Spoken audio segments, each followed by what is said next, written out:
हाय दोस्तों, मेरा नाम है वेंकटेश। स्वागत है आपका फार्मा ज्ञान में। तो चलिए शुरू करते हैं फार्मा टॉक्स का एक नया एपिसोड।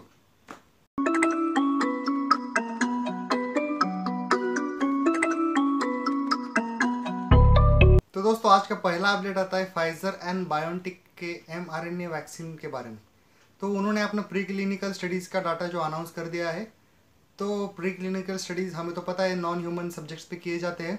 तो इस डाटा में ये पाया गया है कि रिसस मैकस जो एक मंकीज़ की एक पुरानी प्रजाति है, उनको तो ये वैक्सीन प्रोटेक्ट करती है प्री क्लिनिकल स्टडीज़ में। तो दोस्तों, अगला अपडेट आता है एपीआई बिजनेस के बारे में। हमें पता है कि इंडिया को जेनरिक मैन्युफैक्चरिंग का हब कहा जाता है। तो वैसे भी बहुत सारी कंपनियां हैं इंडिया में फार्मा के रिलेटेड जो प्रोडक्शन करती है जेनरिक ड्रग्स का। पर जो बड़ी कंपनियां हैं उनके पास ही एपीआई मतलब एक्टिव फार्मास्यूटिकल इंग्रेडिएंट्स का प्लांट है। बाकी जो छोटी कंपनियां हैं वो सब एपीआई है जो चाइना से एक्सपोर्ट करती है। तो क्या होता है दोस्तों, हमें चाइना पे डिपेंड होना पड़ता है एपीआई के लिए। तो नीति आयोग के जो सीईओ है अमिताभ कांत, जो सीईओ है नीति आयोग के, उन्होंने ये कहा है कि इंडिया ने एक स्कीम लॉन्च की है जिससे एपीआई की प्रोडक्शन को बूस्ट करने की कोशिश की जाएगी। तो दोस्तों, एक अच्छी बात है। और उन्होंने ये भी कहा है कि हमें पूरा मैन्युफैक्चरिंग इंडिया में करना है। तो हम आशा करते हैं कि आगे भी जो जेनरिक का जो टैबलेट या कैप्सूल का जो मैन्युफैक्चरिंग होता है वो पूरी तरफ से मतलब एपीआई से फॉर्मुलेशन तक पूरा मेड इन इंडिया हो। तो दोस्तों, अगला अपडेट आता है सेल्फ चेक कियोस्क के बारे में। तो सेल्फ चेक कियोस्क क्या है दोस्तों? कियोस्क का मतलब है कैबिन या एक स्टॉल। तो आईआईटी गुवाहाटी ने वर्क स्पेस मेटल सॉल्यूशन के साथ कोलैबोरेशन किया है और उन्होंने एक स्टॉल डेवलप किया है। ये सेल्फ चेक मतलब क्या है? कॉन्टैक्टलेस है।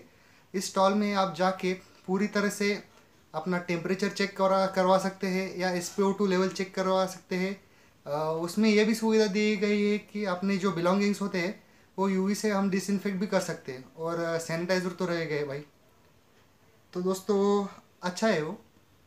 अगला अपडेट आता है कैनिस्टर बैग के बारे में। तो Shri institute of medical sciences जो है वो तिरुवनंतपुरम की एक संस्था है, उन्होंने एक कैनिस्टर बैग डेवलप किया है दोस्तों। तो वो क्या किस लिए डेवलप किया है? जो रेस्पिरेटरी सिक्रेशन जो होते हैं मतलब टीबी या कोविड-19 के पेशेंट के जो रेस्पिरेटरी सिक्रेशन जो होते हैं ना, उनके सेफ हैंडलिंग के लिए कैनिस्टर बैग डेवलप किया है। तो इससे होता क्या है दोस्तों, इस रेस्पिरेटरी सिक्रेशंस के डिस्पोजल में हेल्थ केयर वर्कर्स जो है बहुत डेंजर जोन में रहते हैं क्योंकि वो उससे इन्फेक्ट हो सकते हैं।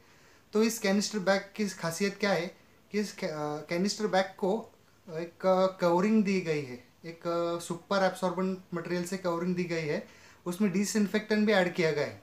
तो होता क्या है दोस्तों, इसमें जब मटेरियल जाता है रेस्पिरेटरी सिक्रेशंस का तो वो तुरंत से सॉलिड बन जाता है और डिसइंफेक्टेंट की मदद से वो डिसकंटेमिनेशन भी हो जाता है। तो एक अच्छा सोल्यूशन है दोस्तों डिस्पोजल के लिए। तो दोस्तों, अगला अपडेट आता है चाइना की तरफ से। चाइना में एक स्टडी में ये पाया गया है कि कैट्स को कोविड-19 की बाधा जल्दी हो सकती है। इसका मतलब है दोस्तों, कैट्स का एक अपना डिफेंस मैकेनिज्म है कोविड-19 से फाइट करने के लिए। तो अभी तक तो कैट टू ह्यूमन ट्रांसमिशन का एविडेंस कोई भी नहीं है, आप घबराइएगा मत।